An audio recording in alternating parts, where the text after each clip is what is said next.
नमस्कार, grand news में आप सभी का स्वागत है और तमाम खबरों के साथ मैं हूं आपके सामने वीना दुबे। खबरों में जाने से पहले आइए नजर डालते हैं आज की हेडलाइंस पर। सूर्यनगर खटीक बस्ती में पहुंचे भिलाई विधायक देवेंद्र यादव, पीड़ितों का जाना हाल। दया सिंह पहुंचे सूर्यनगर, कहा राज्य सरकार सभी पीड़ितों को दे 2 लाख रुपए मुआवजा। सूर्यनगर में पहुंचे भिलाई महापौर नीरज पाल, पीड़ितों को हर संभव मदद करने का दिया आश्वासन। और अतुल पर्वत पहुंचे हैदराबाद, केंद्रीय मंत्री से की सौजन्य मुलाकात। मंत्री ने कहा कन्हैया मित्तल का आयोजन हैदराबाद में भी। अब खबरें विस्तार से। बीते दिनों भिलाई के खटीक बस्ती में आग लगने से सैकड़ों गरीब परिवार उजड़ गए। उजाड़ बस्ती का जायजा लेने भिलाई विधायक देवेंद्र यादव व महापौर नीरज पाल सोमवार को सूर्यनगर पहुंचे। बीते दिनों भिलाई के सूर्यनगर स्थित खटीक बस्ती में लगी आग से सैकड़ों घर आग में जलकर स्वाहा हो गए। वहीं लोगों के पास अब रहने और खाने की व्यवस्था नहीं। बस्ती आग में जलकर सुनसान वीरान हो चुकी है। वह बस्ती के लोगों को अस्थायी तौर पर पास के स्कूल में ठहराया गया है। आगजनी की घटना इतनी भयावह थी कि एक के बाद एक सैकड़ों घर राख के ढेर में तब्दील हो गए और बस्ती सुनसान वीराने में बदल गई। बस्ती का जायजा लेने के लिए सोमवार को भिलाई विधायक देवेंद्र यादव सूर्यनगर खटीक बस्ती में पहुंचे। उनके साथ महापौर नीरज पाल भी मौजूद रहे। बस्ती में पहुंचकर विधायक ने पूरी बस्ती का जायजा लिया। बस्ती का जायजा लेते वक्त विधायक देवेंद्र यादव की आंखें नम हो गई। उन्होंने ग्रैंड न्यूज से चर्चा के दौरान कहा कि आगजनी की घटना में उजड़े सभी लोगों की सूची तैयार की जा रही है और वापस उन्हें पटरी पर लाने का प्रयास किया जा रहा है। बहुत दुर्भाग्यपूर्ण है, बहुत बड़ी क्षति हुई है। इस बस्ती में 170 परिवार लगभग रहते थे और सभी के आशाएं उजड़ गए हैं। सबके जितने भी सामान सामग्री थी वो सब कुछ जल के राख हो गया। प्रशासन इसको सूचीबद्ध कर रही है। हम लोग नगर निगम प्रशासन की ओर से सब लोगों के रुकने की व्यवस्था एक स्कूल में की गई है, खाने की व्यवस्था की गई है। देर रात तक ये सारी चीज़ें चलती रही है। अभी हम लोग सूचीबद्ध करके हर परिवार के जीवन को वापस पटरी में लाने के लिए जो भी करना पड़े उन सभी चीज़ों को ध्यान रखते हुए करेंगे और सभी चीज़ों को किया जा रहा है, निरंतर सक्रियता से जारी है।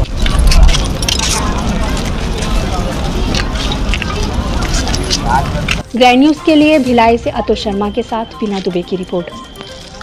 भिलाई नगर के सूर्यनगर में हुए आगजनी की घटना से प्रभावित लोगों से मिलने व उनका हालचाल जानने सोमवार की अलसुबह भिलाई महापौर नीरज पाल पहुंचे व प्रभावित लोगों का हालचाल जान उन्हें हर संभव मदद करने का आश्वासन दिया। भिलाई के सूर्यनगर खटीक बस्ती में आगजनी की घटना में वहां रह रहे लोगों का सब कुछ जलकर खाक हो गया। लोग एक ही पल में सड़कों पर आ गए। प्रभावित लोगों से मिलने जनप्रतिनिधियों का तांता लगा हुआ है। इसी कड़ी में भिलाई महापौर नीरज पाल भी सूर्या बस्ती में पहुंचे और प्रभावितों का हाल चाल जानकर बस्ती का जायजा लिया। वह सभी प्रभावितों को हर संभव मदद करने का आश्वासन भी दिया। ग्रैंड न्यूज से बातचीत के दौरान महापौर नीरज पाल ने बताया कि प्रभावित लोगों की मदद करने राज्य सरकार, नगर निगम व सभी सामाजिक संस्थाओं से अपील की गई है कि वे आगे आकर आगजनी में प्रभावित लोगों की मदद करें। ये 2 दिन पहले जो एक अग्निकांड हुआ था जिसमें लगभग 150 परिवार जो प्रभावित हुए थे, उनकी जैसा इन लोगों की पहले जो व्यवस्था में रह रहे थे, निगम प्रशासन, राज्य शासन के सहयोग से वो व्यवस्था फिर से की जा रही है ताकि इनका जो घर था वो फिर से ये लोग उस घर में रह पाएँ। उसके लिए क्योंकि इनका सब सामान भी जल गया है, जो ज़रूरी सामान घर के होते हैं, जो दैनिक उपयोग की चीज़ें होती है, उसकी व्यवस्था भी निगम से, शासन से और भिलाई शहर के सामाजिक संगठन और व्यापारिक संघ और जितने भी संस्थाएं ऐसी है, लोगों ने इसमें सहयोग बढ़ चढ़ के दिया है। अपना सहयोग सभी कर रहे हैं और ऐसी उम्मीद है कि कल तक हम लोग इन सबको व्यवस्थित कर पाएंगे। देखिए, टेबल फैन या कौन सा फैन ये तो अभी हम नहीं बोल सकते, लेकिन हाँ ये कोशिश ज़रूर है क्योंकि जैसा इन लोगों का पहले जीवन यापन हो रहा था, जिस कंडीशन में ये थे, कम से कम वो स्थिति में तो हम ला दें। जो भी ये इतनी बड़ी त्रासदी हुई है, ये वापस हम लोग इनको कितना कर पाएंगे वो तो नहीं बोल सकता, लेकिन हाँ ये कोशिश है कि जैसे इन लोगों का जीवन पहले चल रहा था उस स्थिति में हम लोग इनको पहले खड़ा करें। पहली प्राथमिकता तो वही है कि उस स्थिति में कम से कम ये लोग आए। उसके लिए जो भी ज़रूरी सामान है घर के जो दैनिक उपयोग में आते हैं वो सारी व्यवस्थाएं लोग कर रहे हैं जो जरूरी होती है वो व्यवस्थाएं करने की कोशिश कर रहे हैं। कल तक के कितनी जो होती हैं वो कल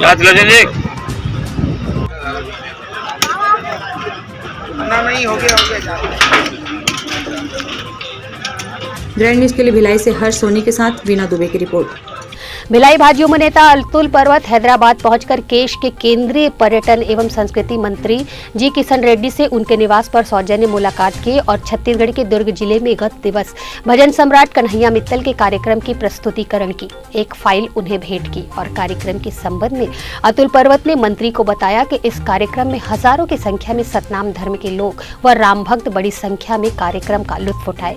मंत्री श्री रेड्डी ने अतुल पर्वत के इस प्रयास की काफी सराहना की। साथ ही उन्होंने भजन सम्राट कन्हैया मित्तल के कार्यक्रम को हैदराबाद में भी आयोजित करने की रूपरेखा तय करने का निर्देश दिया ताकि हैदराबाद के लोग भी भजन सम्राट कन्हैया मित्तल के भजनों का लुत्फ उठा सके।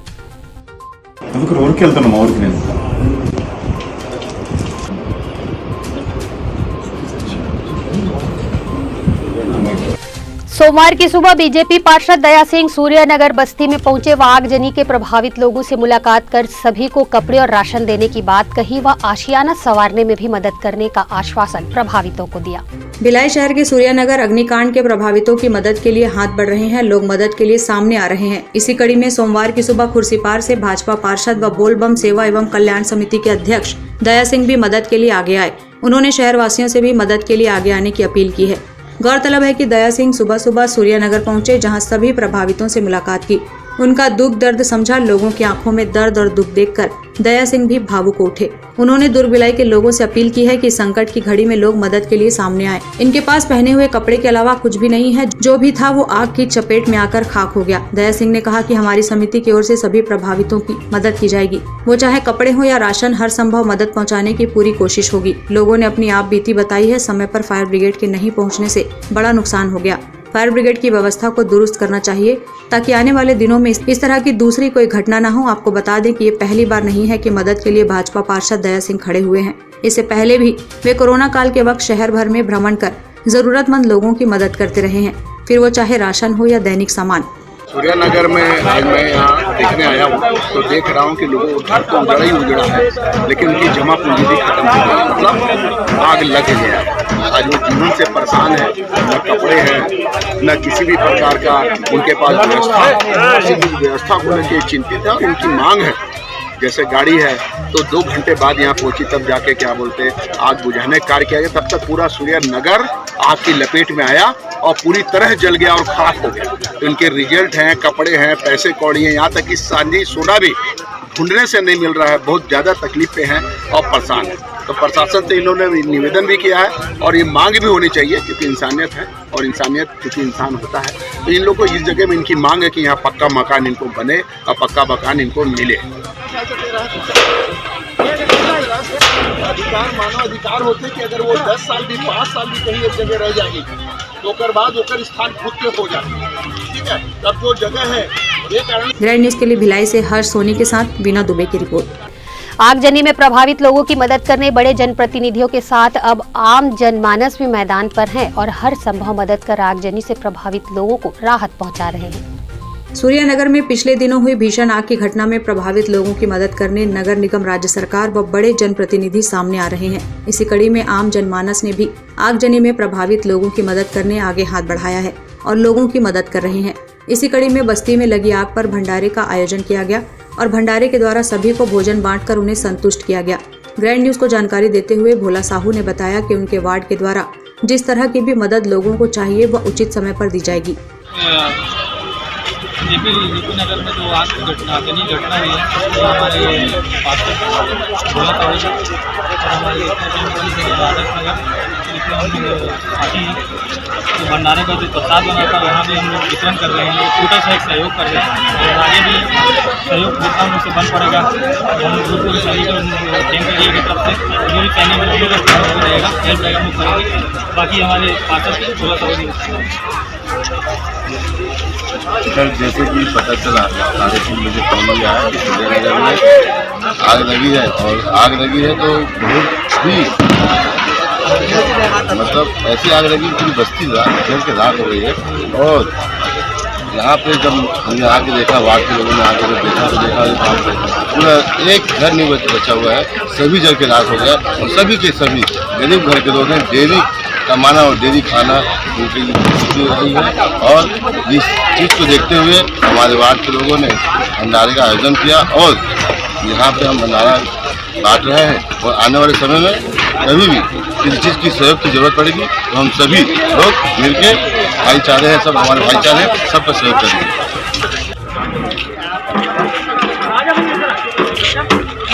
ग्रैंड न्यूज के लिए भिलाई से हर्ष सोनी के साथ बीना दुबे की रिपोर्ट।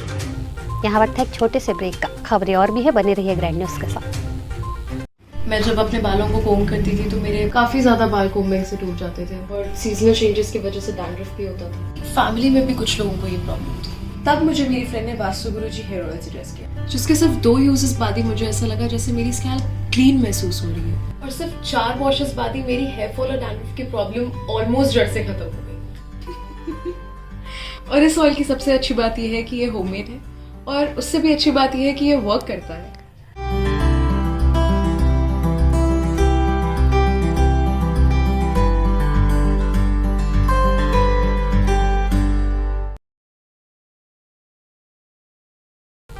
ब्रेक के बाद आपका स्वागत है। चलिए आज हम आपको एक ऐसे स्थल के बारे में बतलाते हैं जहां पुरातत्व विभाग व शासन प्रशासन की उदासीनता के चलते वर्षों पुरानी दुर्लभ प्राचीन मूर्तियां खंडित होने के साथ साथ चोरी होने लगी हैं। ग्रामीणों के कथन अनुसार जो भी शख्स इस स्थान से मूर्ति चोरी कर ले जाते हैं उनके घर परिवार में कुछ ऐसी अनहोनी घटनाएं होती हैं कि उन्हें वापस उस मूर्ति को उस स्थान पर लाकर रखना पड़ता है।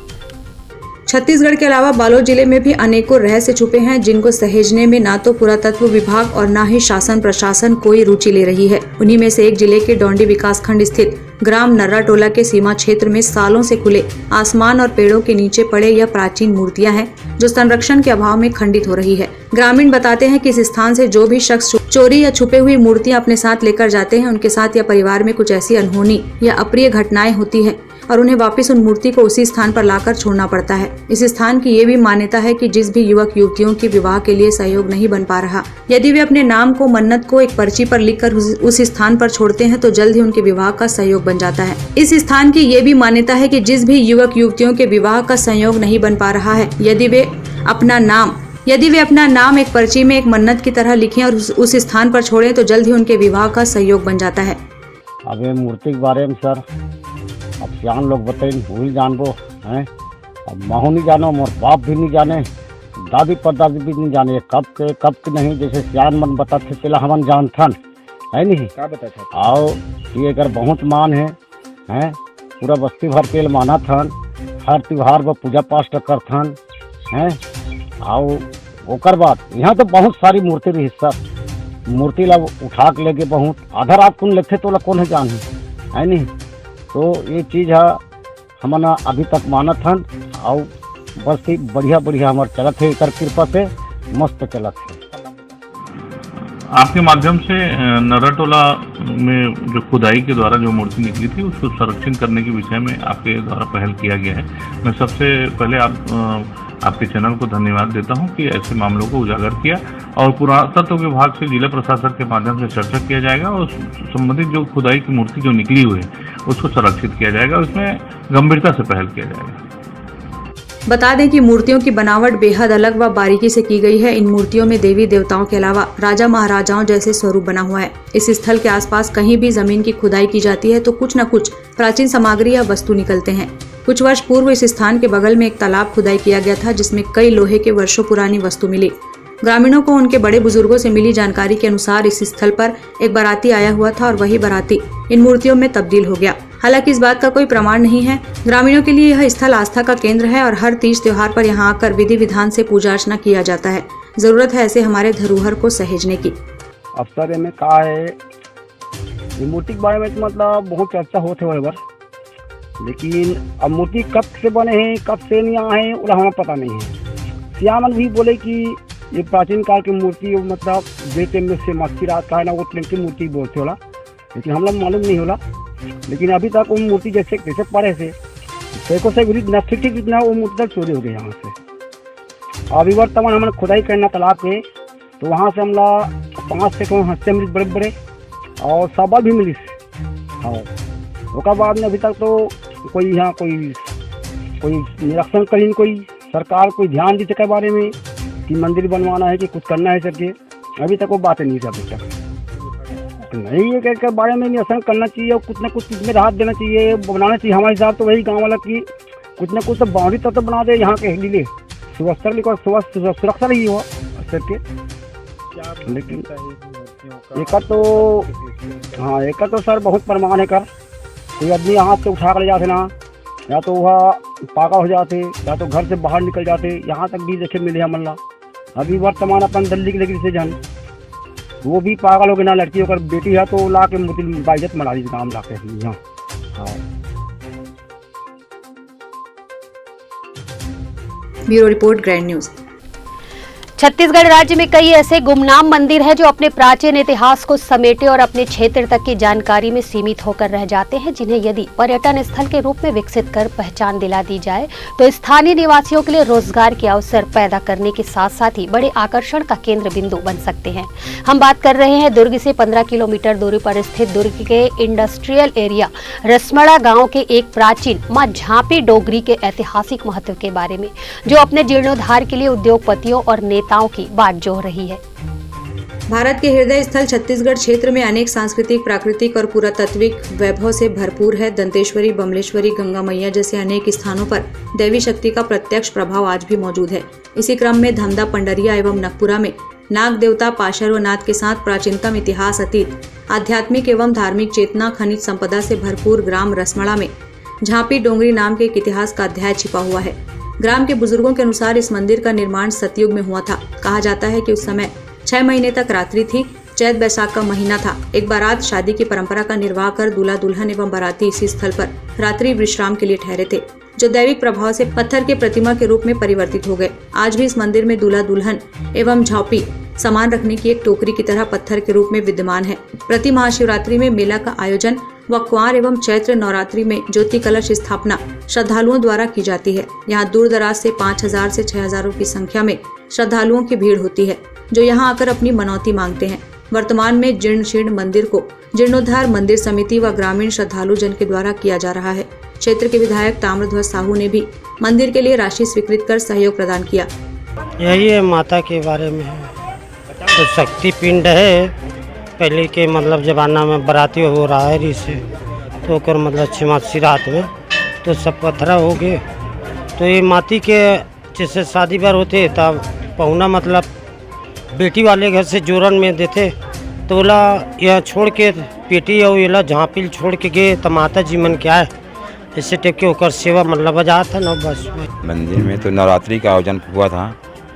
सेवा महाशिवरात्रि में महाशिवरात्रि शिव भोले का पूजा पाठ होता है, और नवरात्रि में माँ अम्बे जी का तो ना अभी नवरात्रि दोनों पर्व में होता है।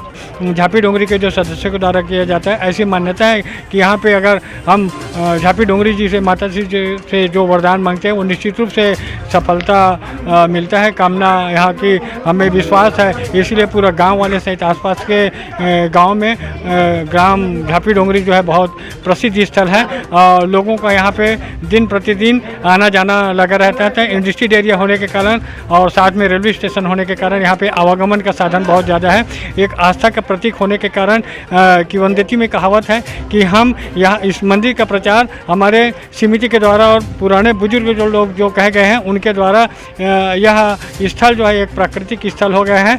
हमने चाहते हैं कि समिति वाले लोग कि आने वाले समय में एक झांपी डोंगरी जो है एक पर्यटक स्थल बन सके और माता जी का जो आस्था का प्रतिबिंब है यहाँ पे, जैसे कि अभी आप लोगों ने देखा कि यहाँ पे माता और बहनें ज्योति कलश के माध्यम से यहाँ पे शोभा यात्रा में निकली हुई थी, तो निश्चित रूप से बढ़ चढ़ कर लोग हिस्सा ले रहे हैं और आने वाले समय में हम यही आशा करते हैं कि इस मंदिर को जो है एक बृहद रूप से आगे बढ़े और एक नया आकार मिले और चाहते हैं कि भविष्य में यहाँ की जो है मनोकामना देवी माता की अगर इच्छा रही तो निश्चित रूप से यहाँ पे सभी को मनोकामना पूर्ण है। आस्था का एक केंद्र बने रसमड़ा का झापी डोंगरी जो है प्रसिद्ध है पूरे भारत देश में, इसलिए हम यहाँ पे मान्यता है और इस मान्यता को निर्वहन करने के लिए हमारे जो यहाँ के पुजारी हैं, यहाँ के जो हमारे अध्यक्ष हैं, सचिव है, संचालक है, निरंतर गाँव वाले जो है गाँव के सरपंच है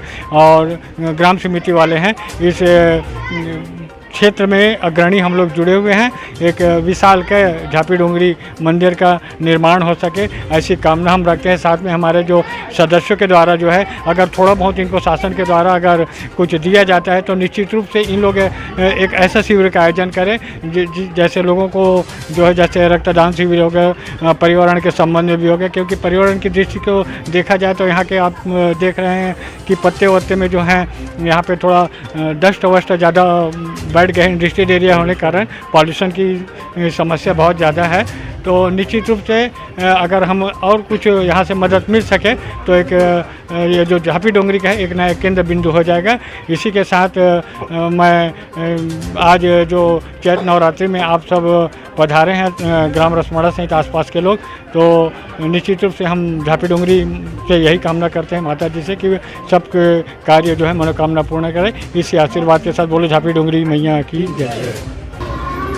ग्रैंड न्यूज के लिए दुर्ग ग्रामीण के रसमड़ा गांव से वैभव चंद्राकर के साथ निखिल कुमार पाठक की रिपोर्ट। रामनवमी के अवसर पर वार्ड 42 के पार्षद विनोद सिंह के नेतृत्व में ध्वज यात्रा का आयोजन किया गया, जिसमें बड़ी संख्या में ट्विन सिटी के लोग शामिल हुए। रामनवमी के अवसर पर ट्विन सिटी में ध्वज यात्रा का आयोजन किया गया, जिसमें बड़ी संख्या में भिलाई वासी शामिल हुए। आपको बता दें कि आयोजन का यह 37वां वर्ष है। आयोजन में महाराष्ट्र से धमाल पार्टी को बुलाया गया है और मध्य भारत का यह सबसे महत्वपूर्ण पर्व है। ध्वज यात्रा शहर के सभी मार्गों से होते हुए उलन मार्केट पावर हाउस में समाप्त हुई। इस बीच लोगों ने जय श्री राम के नारे के साथ ही पूरे माहौल को भक्तिमय कर दिया। ध्वज यात्रा में छत्तीसगढ़ का पारंपरिक नृत्य पंथी, महाराष्ट्र का ढोल ताशा धमाल आकर्षण का केंद्र रहा। ध्वज यात्रा को लेकर वार्ड 42 के पार्षद श्याम बहादुर सिंह उर्फ विनोद सिंह ने विभिन्न तरह की जानकारियाँ दी। पूरे राम जन्मोत्सव समिति द्वारा 37वां वर्ष है ये और मध्य भारत का सबसे बड़ा यह आयोजन है और हर साल रामनवमी के दिन यह कार्यक्रम ध्वज यात्रा निकाली जाती है। पूरे भिलाई से बेला प्रखंड, तुलसीबाग प्रखंड, पश्चिम प्रखंड, हमारी जितनी प्रखंड है हर जगह से पूरे भिलाई से यह ध्वज निकाल के उलन मार्केट पावर हाउस में वहाँ पर सब लोग जाते हैं और बड़े 2 वर्षों से तो आज कोरोना के कारण यह आयोजन नहीं हो पा रहा था। इस साल यह आयोजन भव्यता के साथ पूरे भिलाई में यह आयोजन मनाया जा रहा है और हिंदुत्व की भावना लोगों के अंदर फिर से और पुनः जागृत हुई है। उत्तर प्रदेश में जब से और सरकार योगी जी की आई है उसके बाद से हिंदुत्व की भावना पूरे लोगों में जागृत हुई और देखने का माहौल आपको भिलाई में मिल रहा है। यहाँ विभिन्न जिले से कलाकार आए हैं, गरियाबंद है, आपका सिहावा से आए हैं, आपका झांकी है और पुणे महाराष्ट्र से धमाल आया है। यहाँ पर ऐसे कई आयोजन हैं जो चल रहे हैं, साथ में आप लोग देख रहे हैं और ये विगत कई वर्षों से चलते आ रहा है ये आयोजन।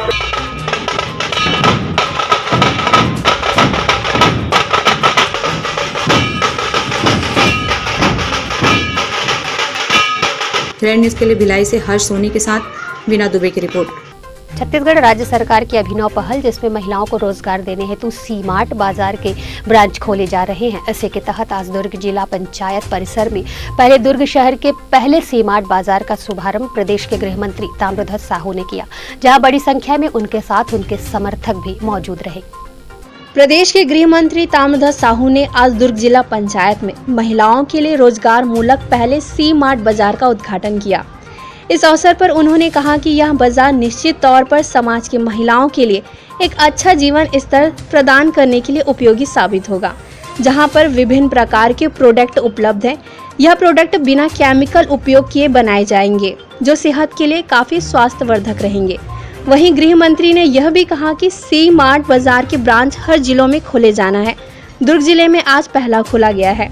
भिलाई में 10,000 स्क्वायर फीट में खोले जाने का प्लान हो चुका है, जिसे लेकर राज्य सरकार ने आदेश जारी कर दिया है। महिला समूहों को ग्रामीण अंचल हो चाहे शहरी अंचल, माननीय मुख्यमंत्री जी का एक विशेष सोच था कि उनको सम्मानजनक ज़िंदगी जीने के लिए रोजगार उपलब्ध कराया जाए। तो उस दृष्टिकोण से महिला समूहों को अनेक अनेक प्रकार के उत्पादों को बनाने के लिए ज़रूरत है। अब वो बनाने के बाद उनको बेचने वाली बात गांव में परेशानी आती है। फिर उसको एक तय किया गया सी मार्ट, माने छत्तीसगढ़ मार्ट के नाम से खोलें, वहाँ पे वो अपना बना के ला के यहाँ बेचने वाले बेच रहे हैं, अलग से वो बेचने का काम करें। मैं इतना ज़रूर कहना चाहूँगा कि इनका जो रेट है वो आम मार्केट से कम रहेगा और ये केमिकल युक्त नहीं होगा। इसलिए हर आदमी से मैं निवेदन करूँगा कि इसका ज़्यादा से ज़्यादा उपयोग करें, क्योंकि चाहे वो खाद्य सामग्री हो या अन्य चीज़, मिलावट वाला नहीं रहेगा, बिल्कुल शुद्ध रहेगा, जो शरीर के स्वास्थ्य के लिए भी उचित होगा। ग्रैंड न्यूज़ के लिए दुर्ग से वीना दुबे की रिपोर्ट। चैत्र नवरात्रि की 9वीं तिथि पर शहर सहित ग्रामीण अंचल के कई स्थानों पर जवारा विसर्जन, भंडारा, यज्ञ सहित विविध कार्यक्रम हुए। 9वीं पर आदर्श ग्राम संपन्न हुआ, जिसमें बड़ी संख्या में ग्रामीण जन शोभा यात्रा के साथ शीतला तालाब में जवारा विसर्जन के लिए निकले। 10 अप्रैल को नवरात्रि की 9वीं तिथि पर शहर सहित ग्रामीण अंचल में कई स्थानों पर जवारा विसर्जन, भंडारा, यज्ञ सहित विधिक कार्यक्रम हुए। इसी क्रम में 9वीं पर सांसद आदर्श ग्राम मचांदुर में भी जवारा विसर्जन का कार्यक्रम संपन्न हुआ। सभी कार्यक्रमों में माता के भक्तों का उत्साह देखते ही बना। 9वीं पर गांव की आराध्य देवी मां शीतला सहित अन्य देवी मंदिरों में माता के दर्शन के लिए भीड़ लगी रही। देवी मंदिरों के अलावा जवारा बोने वाले यादव और पटेल परिवारों ने भी अपने घरों से शोभा यात्रा निकालकर शीतला तालाब में जवारा विसर्जित किए। शोभा यात्रा के दौरान रास्ते भर छत्तीसगढ़ी जसगीत सेवा गूंजते रहे, जिसमें प्रमुख से जनपद सदस्य लेखन साहू, सरपंच दिलीप साहू, उप सरपंच गजेंद्र कुमार साहू, पंच तुकाराम साहू, गणपत साहू, सीताराम देवांगन, प्रवीण यदू, फलेंद्र सिंह राजपूत, ग्रामीण अध्यक्ष रोहित चंद्राकर, यादव समाज अध्यक्ष मंतराम यादव सहित अधिक संख्या में भक्तगण उपस्थित रहे। आज रामनवमी के उपलक्ष्य में हमारे यहाँ जो जवारा का विसर्जन का कार्यक्रम उल्लास के साथ मनाया गया। हमारे ग्राम शीतला में म्याली चौथ प्रज्वलित है। मैं सभी गाँव वासियों को रामनवमी के अवसर पर बधाई देता हूँ, शुभकामनाएं देता हूँ। मैं दिलीप कुमार साहू, सरपंच ग्राम पंचायत मचांदुर।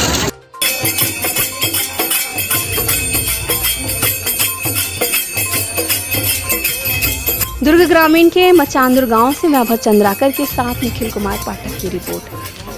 पिछले 3 वर्षों से रोटी क्लब सामाजिक संस्था की महिलाएं भूखे व असहाय लोगों को निःशुल्क भोजन कराने का कार्य कर रही हैं।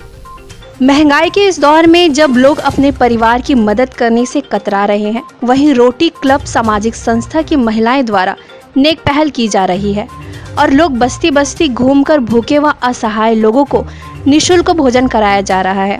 इस कार्य में कुल 24 से 25 महिलाएं जुड़ी हैं, जो रोजाना ही भोजन बनाकर उसे भूखे व असहाय लोगों तक पहुंचा रही है। ग्रैंड न्यूज़ से बातचीत के दौरान संस्था की संचालिका ममता कोठारी ने बताया कि उन्हें किसी तरह से प्रशासनिक मदद अब तक नहीं मिली है। संस्था से जुड़ी महिलाओं द्वारा प्रत्येक दिन भोजन तैयार किया जाता है और लोगों तक पहुँचाया जा रहा है। हम लोग बुजुर्ग असहाय लोगों को 2 वक्त का भोजन, इसमें ऐसे बुजुर्ग जिनके बच्चे उनको खाना नहीं खिलाई कर सकते, वो है अच्छे हैं लेकिन अपने माँ बाप को नहीं देख सकते, हम उन लोगों को खाना खिलाते हैं। हमारी टीम सर्वे करती है। कितने लोगों की टीम है? 16 लोगों की। कितने सालों से आप कर रहे हैं? 3 साल हो चुके पूरे कम। 30 लोग हैं जिनको हम खाना देते हैं अभी तक। तो इस संस्था को चलाने के लिए आप पैसा कहाँ से लाते हैं? अभी तो हमें कोई गवर्नमेंट के किसी भी लोगों से सहयोग नहीं है, लेकिन जिनको ऐसा लगता है कि सचमुच में सेवा दे रहे हैं, उनको बहुत अच्छा काम कर रहे हैं, वो हमें जो भी उनसे बन पड़ता है, कोई अपने राशन में से राशन भिजवाता है, कोई जिनसे जनता तो पैसे भिजवाता है, और नहीं तो फिर बाकी हमारी टीम करती है और इससे ज़्यादा हमारे जो मैम है, सर है, वो करते हैं। ग्रैंड न्यूज़ के लिए प्रशांत सिंह राजपूत के साथ वीना दुबे की रिपोर्ट। भगवान महावीर स्वामी का 2621वां जन्म कल्याणक महोत्सव का नवकार महामंत्र के जाप अनुष्ठान एवं सामूहिक तप के साथ प्रारंभ हुआ। ऋषभदेव परिसर के सभागृह में सकल जैन समाज के श्रावक श्राविकाओं ने जाप अनुष्ठान में शामिल होकर कार्यक्रम की शोभा बढ़ाई। नवकार महामंत्र के इस अनुष्ठान कार्यक्रम के अरिहंत युवा मंडल प्रभारी थे स्वर्गीय जुगराज जी सुंदर देवी संचेती के स्मृति में सुभाष सौरभ ऋषभ संचेती परिवार में इस कार्यक्रम का लाभार्थी रहा। अरिहंत मित्र मंडल के सदस्य चंद्रेश लोढ़ा, सुमित बोथरा, रोहित टाटिया, शैलू जैन, अभिषेक जैन इस आयोजन के प्रभारी थे। आज प्रातः 10 बजे नसिया जी तीर्थ नदी रोड दुर्ग से अहिंसा बाइक रैली का जबरदस्त आयोजन किया गया। जैन समाज के युवक युवतियों में इस रैली में जबरदस्त उत्साह देखने को मिला। सकल जैन समाज के सभी संप्रदाय के सदस्यों ने इस अहिंसा यात्रा में हिस्सा लिया। नसिया जी तीर्थ से अहिंसा यात्रा प्रारंभ हुई जो शिवनाथ नदी रोड से गंजपारा, शनिचरी बाजार, सदर बाजार, दिगंबर मंदिर, जवाहर चौक, मोती कॉम्प्लेक्स, इंदिरा मार्केट, पोलसापारा, ग्रीन चौक, राजेंद्र पार्क चौक, पटेल चौक होते हुए पुरानी गंज मंडी में रैली इस यात्रा का समापन हुआ। इस यात्रा में बड़ी संख्या में महिलाएं व पुरुष एक विशेष रंग जैसे सफेद एवं नीले परिधान में नजर आए। बड़ी संख्या में सकल जैन समाज की बालिका, महिला एवं युवा समुदाय ने पूरे जोश के साथ रैली में हिस्सा लिया। इस अहिंसा यात्रा के प्रभारी जैन सोशल ग्रुप दुर्ग भिलाई सतीश मारोठी, मनोज जैन, दीपक जैन थे। जैन समाज के सभी वर्ग के लोग शामिल हुए। इस अहिंसा यात्रा का अमर heights Digambar Yuva Mandal, chamber of commerce, Vande Mataram, Shyam Maharaj group, Sindhi Samaj, Jeevdaya group ने यात्रा का जगह जगह स्वागत किया। ग्रैंड न्यूज के लिए दुर्ग से वीना दुबे की रिपोर्ट। सिख समाज के द्वारा नगर कीर्तन का आयोजन किया गया। नगर कीर्तन कुम्हारी से प्रारंभ हुआ और इसका समापन शिवनाथ नदी स्थित गुरुद्वारे पर किया गया। सिख समाज के द्वारा सोमवार को नगर कीर्तन का आयोजन किया गया। नगर कीर्तन कुम्हारी से आरंभ हुआ और प्रमुख चौक चौराहों का भ्रमण करते हुए शिवनाथ नदी तट स्थित गुरुद्वारे पर इसका समापन किया गया। नगर कीर्तन में पंच परमेश्वर की अगवानी के लिए बड़ी संख्या में शहर के लोग सामने आए। जगह जगह लंगर व शरबत वितरण का आयोजन किया गया। आपको बता दें कि पिछले 2 वर्षों से कोरोना काल के कारण इस तरह के आयोजन सिख समाज के द्वारा नहीं किए जा रहे थे, लेकिन जैसे ही कोरोना संक्रमण में कमी देखी गई, समाज के द्वारा बड़े ही धूमधाम से नगर कीर्तन का आयोजन किया गया। नगर कीर्तन को लेकर सिख समाज के वरिष्ठ जनों ने कुछ इस तरह से जानकारियां दी। जैसे कि आपको मालूम है कि आज महाराजा रणजीत सिंह का एवं बैसाखी का जो प्रोग्राम रहता है आज मनाया जा रहा है और उसी उपलक्ष्य में जो नगर कीर्तन निकाला जाता है हर साल निकाला जाता है। पीछे के जो क्या है कोरोना काल के कारण नहीं निकाले थे, इस बार ये निकाला जा रहा है और इसमें सबसे बड़ी बात ये है कि कुम्हारी से गुरुद्वारा निकलता है, निकलकर ये दुर्ग भिलाई से होते हुए इस शिवनाथ नदी में इसकी समाप्ति होती है। आज यहाँ पर जगह जगह पर स्टॉल लगाए गए हैं जिसमें लंगर, प्रसादा एवं नाश्ते का प्रोग्राम है, जल पानी रखा गया है और काफ़ी संगत उत्साहित है और यहाँ से अभी शिवनाथ नदी के लिए प्रस्थान करेगा। 1699 में शायद श्री गुरु गोविंद सिंह जी महाराज ने कानपुर साहब में 5 प्यारों की जो स्थापना की थी वो पंच परमेश्वर, पंच प्रधान और पंचे पावे द्रव्यमान सिंह साहब से आज भी जो भी प्रोग्राम होता है और 5 प्यारों के नेतृत्व में होता है और गुरु के बाद उन्हीं को हम लोग पूरा मान सम्मान देते हैं। अभी भी नगर कीर्तन जा रहा है वो कुमारी से शुरू होकर के नदी गुरुद्वारा में जाकर के समाप्त होगा और 5 प्यारे की अगुवाई में भी वो जा रहा है। जो भी सिख धर्म धारण करता है उसको 5 प्यारों से अमृतपान करके गुरु वाला बनना पड़ता है और गुरुदेव ने कहा है कि नगरे का है नाम बड़ा, जो भी अमृतपान नहीं करेगा, अमृतपान जो होता है वो सिक्की में एक एंट्री है, सिख में जो एंट्री देगा वही गुरु वाला बनेगा, उसको सिख माना जाता है। और मैं प्रकाश पर्व की जो खालसे के जन्मदिन की सबको लाख बधाई देता हूँ और ईश्वर के प्रार्थना करता हूँ कि वो हमेशा खालसे के अनुसार सागर रहे और धर्म की रक्षा करता रहे। वाहिगुरु जी का खालसा, वाहिगुरु जी की फतेह। खालसे के जन्मदिन मुख रख के अज बाबा कुमारी तो नगर कीर्तन निकल रहा है जो मेन रोड से होंदा है सारे जगह स्वागत हो रहा है। इतों होंदा है दुर्ग नदी वाले गुरुद्वारे जाएगा और खालसे का जन्मदिन 14 तारीख को आ रहा है। सारी जगह सारे गुरुद्वारे का प्रोग्राम होएगा, लंगर की भरपूर सेवा रहेगी। वाहिगुरू जी का खालसा, वाहिगुरू जी की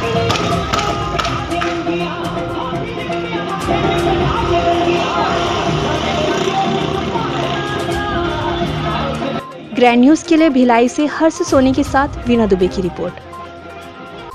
रामनवमी के अवसर पर दुर्ग जिले में पहली बार वर्धा के ढोल ताशा पथक ग्रुप ने अपनी शानदार प्रस्तुति दी। महाराष्ट्र से खास दुर्ग में मां सत्ती चौरा दुर्गा मंदिर के प्रांगण में अपनी प्रस्तुति देने पहुंचे यह पथक, जिसमें युवक एवं युवतियां शामिल हैं, जिन्होंने शानदार प्रस्तुति देकर पूरे दुर्ग जिले वासियों का मन मोह लिया।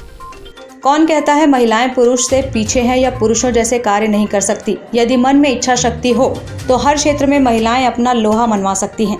ऐसा ही कुछ किया है वर्धा महाराष्ट्र की ढोल ताशा पथक ग्रुप ने। जी हां, रामनवमी के शुभ अवसर पर दुर्ग के सत्ती चौरा दुर्गा मंदिर में भव्य आयोजन किया गया, जिसमें वर्धा से आए ढोल ताशा पथक ग्रुप ने शानदार प्रस्तुति देकर दुर्गवासियों का मन मोह लिया। और ढोल ताशा बजाते हुए पथक दल ने पूरे दुर्ग जिले में अपनी प्रस्तुति देते हुए विभिन्न मार्गों का भ्रमण कर वापस सत्ती चौरा में अपनी प्रस्तुति की समाप्ति की। इस दौरान बड़ी संख्या में जनसमूह महिलाओं द्वारा दी जाने वाली प्रस्तुति को देखने पहुंचा, जिसमें विशेष मराठी वेशभूषा में पहुंची युवतियां खास आकर्षण का केंद्र रही और उन्होंने ढोल और नगाड़ों के बीच विशेष प्रस्तुति दी, जो कि खासा आकर्षण का केंद्र रहा। वर्धा से आई महिला कलाकारों और मंदिर समिति के अध्यक्ष बंटी शर्मा ने बताया कि दुर्ग जिले में यह पहला आयोजन है जिसमें महिलाओं द्वारा ढोल ताशा बजाकर माता रानी और प्रभु श्री राम को प्रसन्न किया जा रहा है। अपने आप में यह अनोखा प्रदर्शन है। जोर से सत्ती चौरा मां दुर्गा मंदिर समिति चैत्र नवरात्र पर्व पर अपना वार्षिक उत्सव बनाती है। यह हमारा 12वां वार्षिक उत्सव है। शहर और जिले में प्रतिवर्ष धार्मिक माहौल स्थापित करने के लिए हम लोग प्रतिवर्ष ऐसा आयोजन करते हैं। इस वर्ष छत्तीसगढ़ में पहली बार महिला धुमाल पार्टी दुर्ग जिले में पहली बार आई है, जो कि सत्ती चौरा माता की पालकी के साथ पूरे शहर का भ्रमण करेगी और जनता को सभी को धर्म के प्रति जागृत करेगी। शहर में प्रदेश में सभी के धार्मिक के प्रति आस्था जगे। और आज जो शहर में कुछ लोग अव्यवस्था फैलाते हैं, कुछ डीजे में गाना गलत बजते हैं, ये जो धुमाल है इसमें केवल माता और धर्म के प्रति और ध्वजा के प्रति बंधन करते हैं।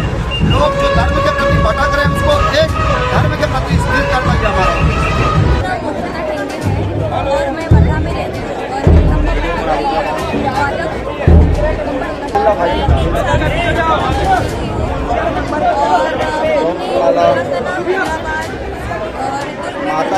माता जी के पास आपके ग्रुप में कितने लोग हैं टोटल?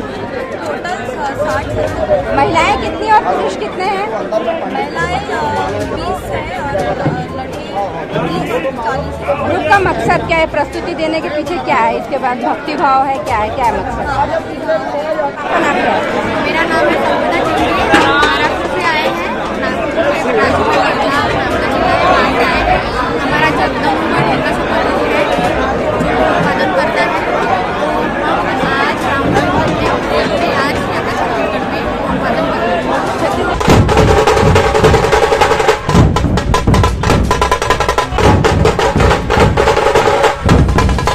ग्रैंड न्यूज के लिए दुर्ग से वीना दुबे की रिपोर्ट।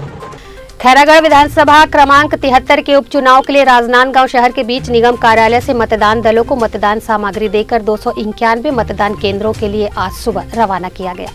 खैरागढ़ विधानसभा उपचुनाव के तहत मंगलवार 12 अप्रैल को मतदान की प्रक्रिया संपन्न होगी, जिसके लिए खैरागढ़ विधानसभा क्षेत्र में 291 मतदान केंद्र बनाए गए हैं। इन मतदान केंद्रों के लिए आज राजनांदगांव शहर के बीच निगम कार्यालय से मतदान दलों को मतदान सामग्री देकर रवाना किया गया।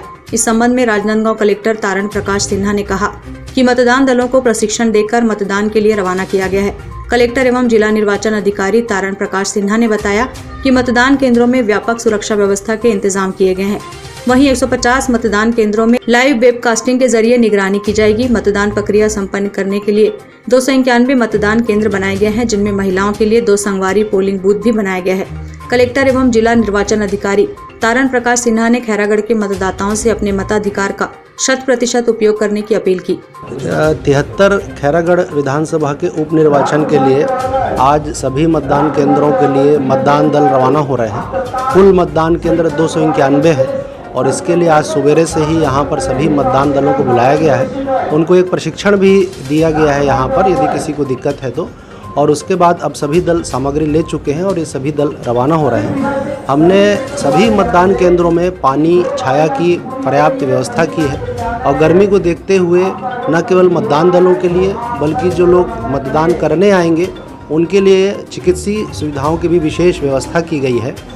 जो 291 मतदान केंद्र हैं उसमें से 150 मतदान केंद्रों में हम लाइव वेबकास्टिंग की व्यवस्था किए हैं। इसके साथ साथ 50 से अधिक मतदान केंद्रों में केंद्रीय सरकार के जो कर्मचारी माइक्रो ऑब्जर्वर के रूप में नियुक्त रहेंगे और शेष में हम स्टिल कैमरा लगा रहे हैं ताकि हम मतदान के दौरान कोई भी ऐसी कोई घटना होती है तो उस पर सतत निगरानी रख सके।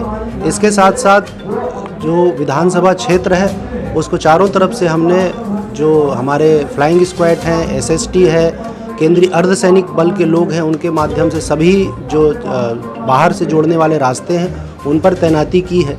हम राउंड द क्लॉक 24 घंटे सतत निगरानी रख रहे हैं और किसी भी प्रकार की कोई जो भारत निर्वाचन आयोग के निर्देश के खिलाफ सामग्री यदि वो आ रही है उसके खिलाफ हम सख्त कार्रवाई कर रहे हैं। मेरी खैरागढ़ के सभी मतदाताओं से अपील है कि वे निर्भीक होकर अपने मतदान करें और लोकतंत्र को मजबूत करें। हमने सभी मतदान केंद्रों में आवश्यक सभी व्यवस्था कर ली। खैरागढ़ विधानसभा क्षेत्र के अंतर्गत कुल 2,11,516 मतदाता हैं, जिनमें पुरुष मतदाता 1,06,266 तथा महिला मतदाता 1,05,250 है। इनमें 80 वर्ष से अधिक 1,612 तथा नए मतदाता 3,752 हैं। दिव्यांग मतदाताओं की संख्या 1,011 और 89 सर्विस वोटर शामिल हैं। खैरागढ़ विधानसभा उपचुनाव के लिए मतदान के प्रथम चरण के तहत डाक मत पत्रों से 80 वर्ष से अधिक आयु के बुजुर्ग और दिव्यांग मतदाता जो मतदान केंद्र तक पहुंचने में असमर्थ थे उन्हें चिन्हित कर मतदान की प्रक्रिया संपन्न कराई जा चुकी है, जिसके तहत 104 लोगों ने अपने मताधिकार का उपयोग किया है। वहीं अब 12 अप्रैल को इलेक्ट्रॉनिक वोटिंग मशीन के जरिए मतदान की प्रक्रिया 291 मतदान केंद्रों के माध्यम से संपन्न कराई जाएगी। 12 अप्रैल की सुबह 7 बजे से शाम 5 बजे तक इन मतदान केंद्रों में मतदान की प्रक्रिया संपन्न कराई जाएगी। Bureau report, grand news. Grand news bulletin में फिलहाल इतना ही। मुझे दीजिए इजाजत। नमस्कार।